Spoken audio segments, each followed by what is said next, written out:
What's up, guys? I'm Rudy Chalmers. We're in Rosebank having a conversation with Ukuzibuza website. Enjoy.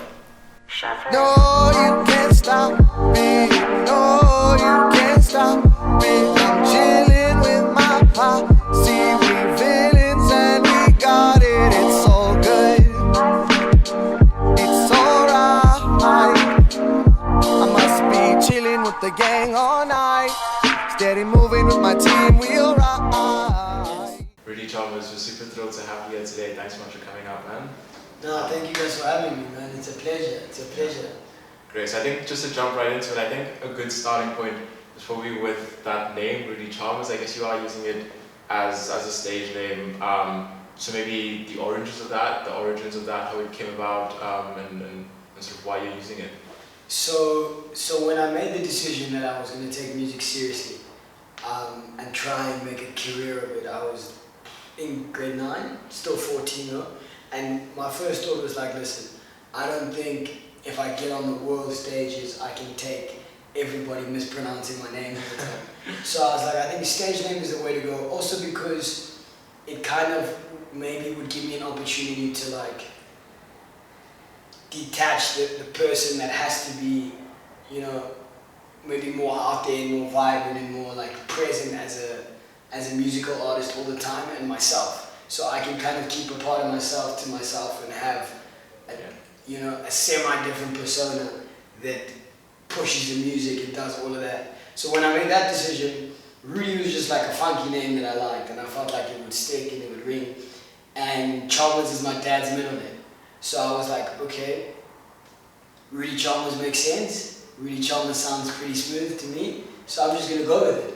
Yeah. And we're here now, like what, 6 years later, it's still there. There were times where I thought I was gonna change it. My mom told me to be just Chalmers, be King Chalmers, you know, there were a lot of different options floating around. Yeah.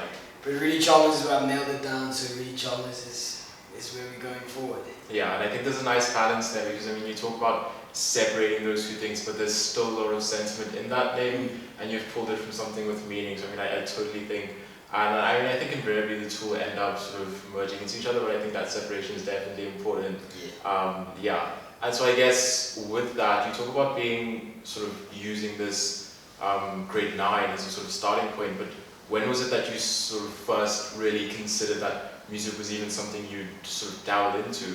And I guess your dreams or your visions, when did this really start? And I guess from music, yeah, I mean, you're also somebody who's super comfortable in front of the camera, on stage and all that. So I mean, that element of yourself, when did you really sort of start to pick that up? Sure. I think it was always there. You know, it's just one of those things that's always been there. Because my dad's career was in front of the camera, and I saw him a lot of the time being a bit, you know, being out there. He had to be present. He had to, like, you know, carry himself a certain way because of the job he did. So I kind of grew up just watching that. You know, I grew up watching that every day, and I was like, okay, well, you know, it kind of just filtered down in the way I acted. In preschool, my uncle actually told me quite a funny story, because he used to take me and my sister to preschool every day. He told me a story that at show and tell, you had to come with a talent or a story or something. So I went with a speaker and a microphone, and I pretended to be Mendoza, and I performed for my preschool class. So I started writing music. I started writing music as a hobby for fun when I was like 8 years old, with my cousin, my older cousin, who was 16 at the time. We used to write it at my grandparents' house, my dad's parents' house in Soweto. And he was like my hero, you know, everything he did was amazing. So I was like, I need to be doing every single thing he's doing. So when he was writing raps, I was like, you need to be writing raps. And so I started writing raps. And I also, like, from a young age, musicians just captivated me. Yeah. Like Mendoza captivated me. And as I started growing up and watching Disney Channel, the Jonas Brothers absolutely captivated me. And I was like, I need to be like these guys. I used to air guitar with an umbrella, and then I would turn it into a microphone, and then it would be the guitar again. And I even remember in grade 2, and you know, now thinking about these stories, all of them, it kind of makes sense, but like they used to feel like just isolated incidents, right? But in grade 2, in in my grade 2 class, me and my two friends, Trishan and Wahab, we used to be the Jonas Brothers. And I was Joe, Trishan was Nick, and Wahab was Kevin. And at the end of school on Friday, our grade 2 teacher used to let us stand. She used to have 3 little stairs in the corner of her classroom. She used to let us stand there and sing to the whole class. And the whole class would just sit there and watch us sing like Jonas Brothers songs, and we would just go off and belt them. So yeah, musicians always just captivated me. Yeah. And music captivated me. My parents had a big love for music. My dad used to listen to everything, hip hop, jazz, opera. He loved Pavarotti.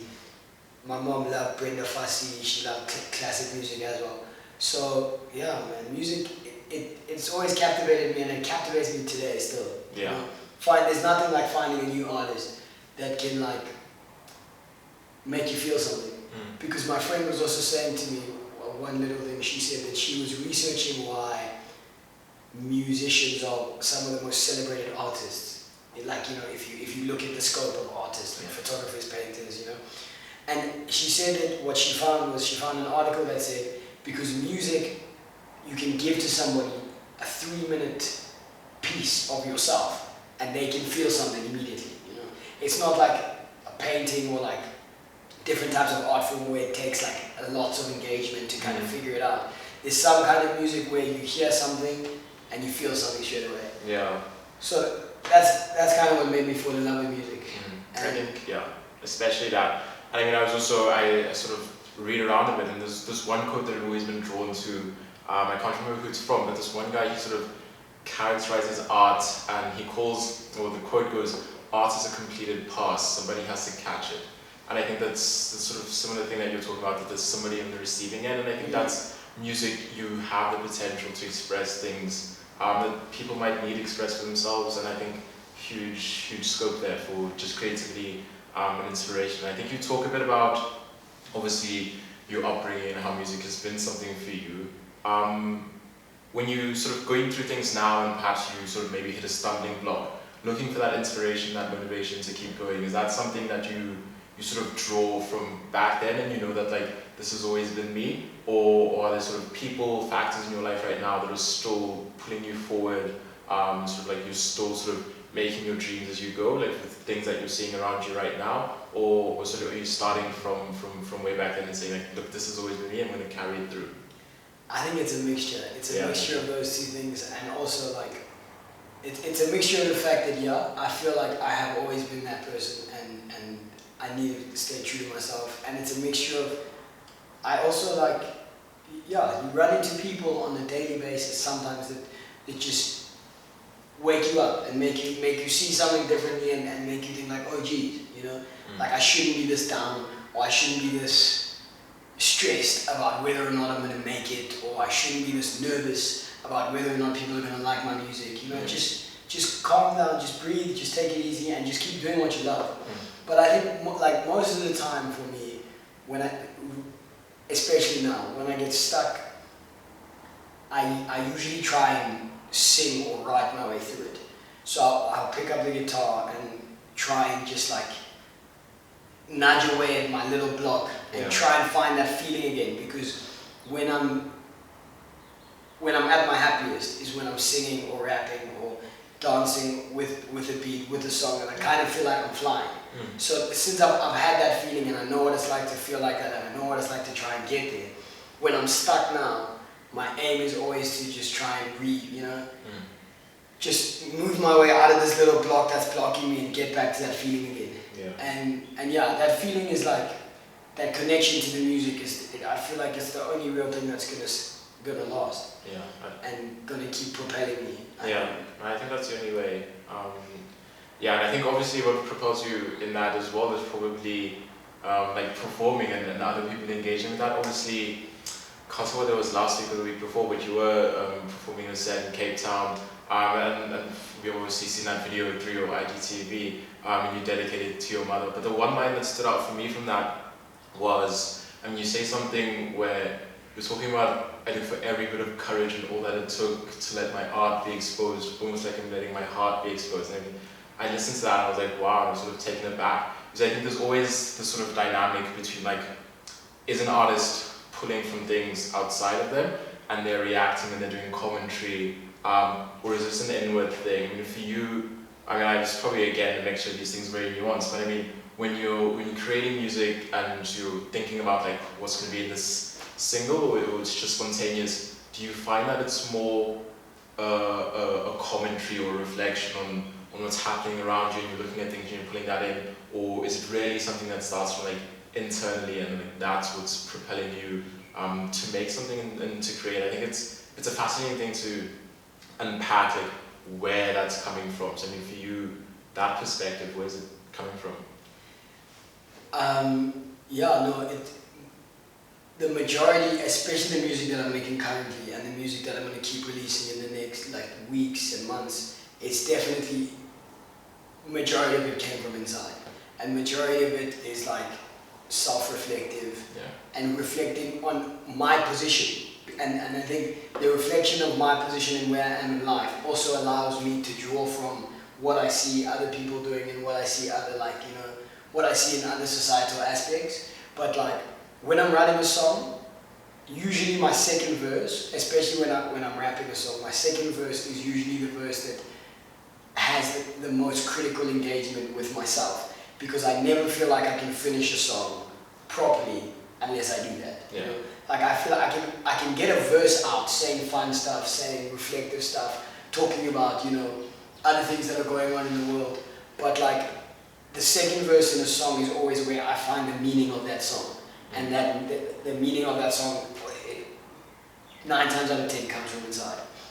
And I appreciate that you picked up on that line, because that is also, it's one of my favorite lines that I've ever written, and it's one of the most honest lines that I've ever written, and that's also why I also think that's what helps me perform, is knowing that what I'm saying is the truth. It's much easier to say it, you know? Like a funny story, I went on holiday with my girlfriend and her family in January, and her uncle and aunt are jazz musicians and they're jazz teachers at UKZN, Georgia and Debbie. So they're like big, they're musical brains. And so I was hesitant whether I was going to bring my guitar on the holiday or not. I was like, if I bring it, I'm going to have to play for them. And am I ready to play for them? Yeah. So then I was like, listen guy, take a guitar and go there. And so dinner happened, and then we all had, we had a bit of wine, and then they were like, okay, CTM, we know your guitar's there, go get it. Simple. So then when I came out, I said to my girlfriend Georgia, I said, listen, I'm going to sing the song that I've written about you, because every single word in there is the truth. So no matter how nervous I am, I can just kind of hide behind those words, and just like shield the rest of myself and just be like, these are the words, I know they're the truth, they fit with the beat, engage with them, So that, and I also, that's what writing music and continuously honing that technique has also helped me, and I've learned to appreciate the fact that a 3-minute song is a 3-minute song, or like a 4-minute song is a 4-minute song. What I said in that song is there, and I don't really need to elaborate or unfold, and at least that's how I try and write. I try and write and fully engage with what I'm thinking about, so that there's no real elaboration that needs to happen.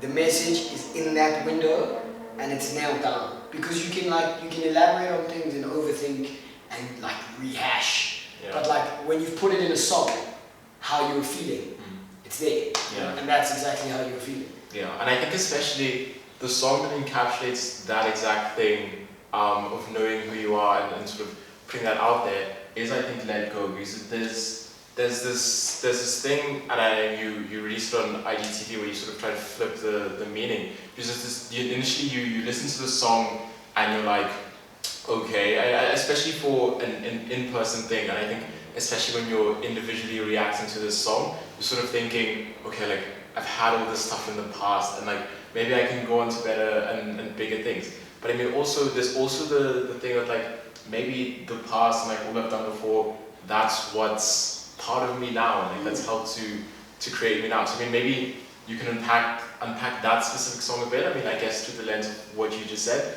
but also just generally like people. I mean, I guess there's a bunch of artists or people around who are wondering what to do with like something that's happened, and especially creative people. I think creativity, it's hard to separate who you are as a person from that creativity that you're putting out, and especially if there's things that you may regret or you're not sure. I mean, that song, the significance of it for you. So when I wrote that song, I was coming off the back of like I was starting 2 consecutive years kind of romantically in a slump, you know, feeling like, oh well, I'm kind of harboring all the emotions and kind of starting slow and not really looking forward and not looking inward, and I mean not looking onwards. And also, as well as that, I was still in the headspace of like, ooh, can you really make this music thing happen? You know, is it what you should do? Is it gonna work out the way you want it to work out? There's so many factors, you know, like what if it doesn't go right, and then you kind of fall on your face, and then everything just goes terribly. So I felt like there was just a whole lot of stuff that I needed to let go of, including the part of myself mainly that was holding myself back. So like there's specific lines in the song that are aimed towards the past romantic feelings that I was harboring, and there's also specific lines that are aimed towards myself. Like the line where I said, I took flight, you wanted me on the ground, now I spread my wings like margarine, I'm skybound. That was a direct message at myself, that like, listen my guy, let yourself fly, you know? Let yourself take on everything that you want to take on. Let yourself do it, because that's half the battle. Once you figure out what you want to do, just let yourself go and let yourself do that. So that's where I was when I wrote that song. Now fast forward a year to performing it on IGTV with my band. I had met my current girlfriend, and I was like, well, look. Also because Angel, the singer who is on Little Birdie, I went to school with her, and she's an incredible artist, incredible voice. She was at the jam session as well, and she changed the tempo of the chorus. So the chorus that is on the IGTV was a chorus she sang by herself, and I was like, okay, let's go with that tempo, because you know we collaborating here, and I'm collaborating with different artists, and like Eric the guitarist changed the tempo, and Lesedi made the bass line different, you know. So I was like, boom, let's run with this remix. And at the place where I'm at now, I feel like I miss the person that I'm with, and I don't want to let go of it, you know. So why not just keep evolving the meaning, you know, in little ways when you can, and just have fun with it, you know. Because like again, I feel like I can perform my best when what I'm saying is honest. And in that moment, and in the moments now, what I'm saying when I sing the remix that says, if you ask me do I miss you, I do, and I'm never gonna let go, it's what I feel, you know, it's exactly how I'm feeling. So whether I'm gonna keep changing my song meanings, if I change how I feel, I don't know. But for that specific one, it worked out, you know, because there were a lot of artists with me collaborating, and we were, you know, kind of remixing it and jamming and vibing. Yeah.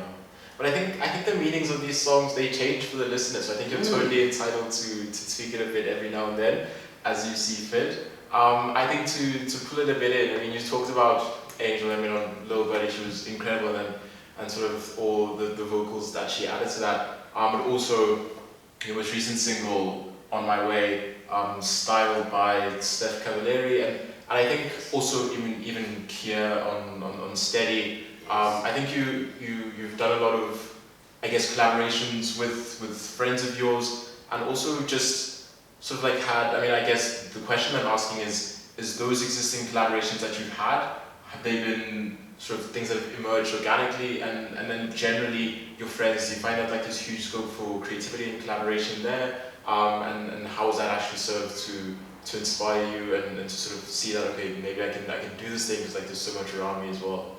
So the Kia feature, Kia was the first artist that I featured, and when I put out the first ever song I made, is called Kings of the Weekend on SoundCloud. I put it out in grade 9, and so I heard that, I put that out, and like I produced that beat on a website that I don't even think exists anymore. So the sound quality isn't amazing, and like I recorded a video of the speaker playing it, and you know, like there were just a whole lot of loops that made the quality even worse. But I was just figuring that out, and I was super excited, and I was like, I'm I made a beat and I'm rapping on it and I'm gonna release it and I've got a cover art, so like boom, you know, I'm doing it. So I got a lot of positive responses from that as well, and I got a lot of people saying, listen guy, you're onto something here, keep it going. And one of those people was Kia, and he was like, I would love to sing with you. And so in grade 9, and I have this tendency to like, when I want something to happen, I say it's gonna happen even though I don't know how it's gonna happen, you know? So, and I got that from my dad. So I said to Kia, I was like, Kia, boom, it's done. We're gonna make a song together. I said that to him in grade 9, and Kia didn't let me forget it. So in the whole of grade 9 and the whole of grade 10, and the whole of grade 11, and matric, he was like, bro, you're just a promise breaker. Because I'm waiting for the song that you said we're gonna make. Every day, I just see you breaking a promise to me. So then in first year, I heard the steady beat, and I wrote the chorus and the verses, and I was like, this is the song that Kia's gonna be on. And then I came back to Joburg from Cape Town, picked him up, I was like, listen buddy, we're going to the studio, now's the time. We recorded it, and afterwards, like that joint experience that we shared, recording that song, and that was the first time I recorded a song with anybody else. And he was like, bro, I can't believe we just made a song. And like that for me was like an acknowledgement in myself as well, that like, listen, you can say things and then make them happen. Like you can do that. So I was like, Kia, I told you, you just needed to give me time. I told you that we were gonna make a song, and then we made a song. And then, so that was the Kia collaboration. That's how that came about. And we've made more songs that are going to be out very, very soon. And then just to go back to collaborating with my friends, because Kia is a very close friend, Steph and Angel, all super close friends. I remember reading a quote on Twitter, two quotes. One, an entrepreneur he typed out a thread about what things to remember as an entrepreneur. And one tweet that he said was, your co-founders of your dream company aren't people that you're going to meet in some networking workshop at a gala dinner. They're your friends. Take your most motivated and capable and excited friends and just make things happen with them, you know? And the second quote was, your friend group is probably cooler than the circle of celebrities that you idolize, if you just pay attention. Yeah. So like, the sooner that people realize that like, and especially what I found that personally, the sooner that I realized that look, I've got amazing people like right next to me, and I can do amazing things with the people that are right next to me, that's what I want to keep doing. And you got to have those people by your side, like you guys starting this website together. You know, your co-founders are your friends. You know, they like, you know, obviously you add team members along the way, but like those are the best things. They started with bonds and honesty and just a little bit of ambition. Yeah, no, I mean, absolutely. I was telling Caesar just before this that it was like March last year, or April last year, sitting at home just in lockdown, and I was like, what can we do right now? Because I mean, there was people doing fantastic things, helping communities who are more severely affected, and I was like, perhaps there's also scope for people to engage with things and just to enjoy things. And so I sent a voice note to Ruby, who's obviously one of our co-founders, and I was like, look, here's this idea, what do you think? And then she didn't reply for a while. So she listened to the voice note, but she hadn't replied for a while. So then I went to sleep and I was like, who knows, maybe it's just a bogus idea, let's just sit around. Yeah. And then I woke up the next day and I sort of turned on my phone and like there's notifications, like she's done website designs, and she sent these like long voice notes, like here's this idea, like let's start today, and you can actually do this. And then we sort of obviously brought in Eli and Joseph, and since then it's grown. Because I think especially what you say, like doing things with your friends and collaborating in that way, I think it's probably the best way to do it. So yeah, I think it's absolutely fantastic that you have that sort of close circle of friends who can tap into their own creative abilities, and I think it's truly invaluable and something you can never replace. And in saying that, my next question is sort of the opposite, a little bit of fun one, you can do some imagining, but obviously maybe something you've thought about as well. As you look into the music industry right now, if you could pick one artist, a couple of artists to one day collaborate with on music, who would that be for you? And maybe some background to you and their music. This is actually a question that I've recently asked my friends as well. I was like, guys, listen, if you could choose a feature for me, who would you go with? And then they were like, okay, fine, let's have this discussion. So I've always thought that I'd love to do a song with Shane Eagle. I'd love to just do a rap song with Shane Eagle and just rap side by side and just spit. Yeah. I would love, and this is something that my friend Tom brought up as well, he agreed with, I would love to do a song with Kali Uchis.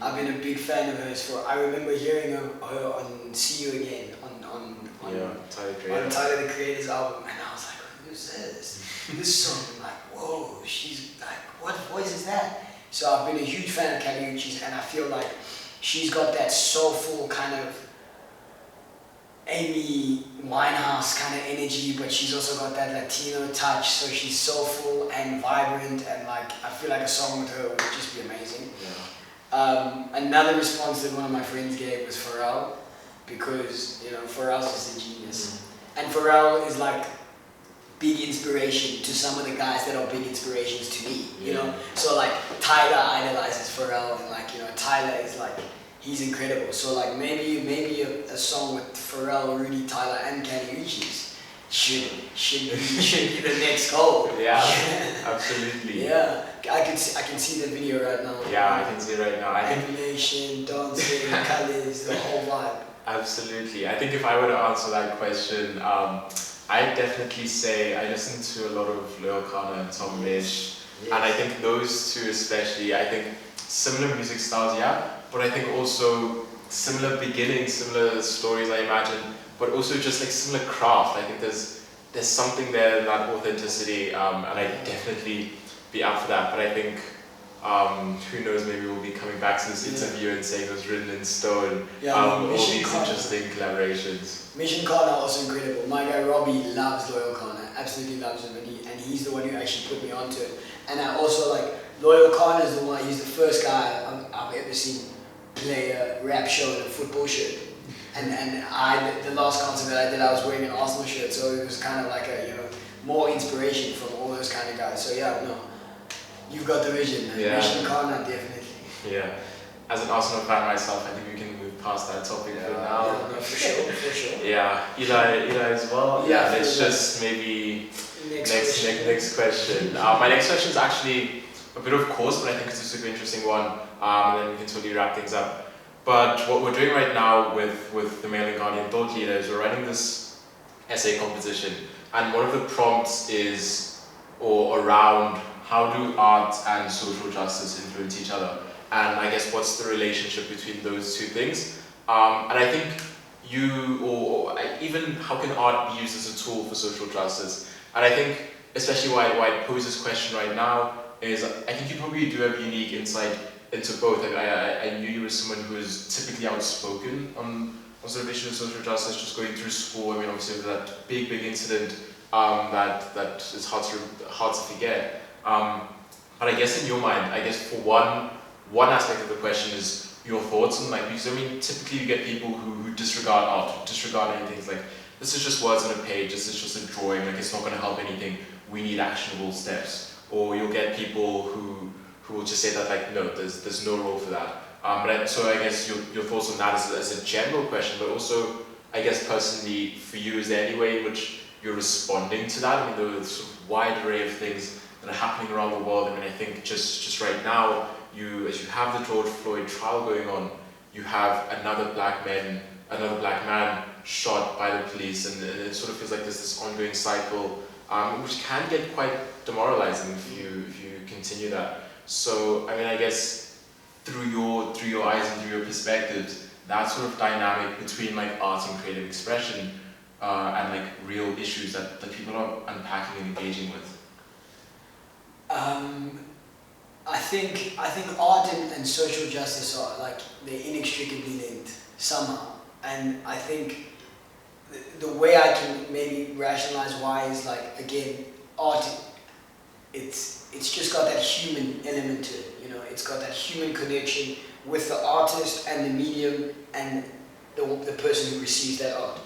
So that kind of unspoken human connection that is law to art means that artists oftentimes allow themselves to engage with social issues through their art and use their art to reflect society. you know, and like, you know, that's one of the biggest quotes that artists will give, is that art is a mirror of society, you know, and art is used to reflect the shortcomings, the hard, you know, the struggles that people go through, and I think it's because of the fact that art, it's often a palatable medium, you know, like music and painting and storytelling. It's beautiful to engage with, even in the painful moments, you know. A country like South Africa, where things like struggle songs are so deeply rooted in our history, you know. Even like, sorry to interrupt, but I mean, even right there, you think of like Afro-Fuelard and the township plays and the significance of those in the apartheid struggle. Exactly, and how much those sort of held a mirror up to what was going on and showed people that things need to get better, you know? Like, again, to the thing about struggle songs, you watch a group of South African people sing a struggle song, you would think they're rejoicing, you know, in how emotional and how much dancing and passion goes into that struggle song, because art is a mirror of society, and art, it also kind of gives people that relief. So I think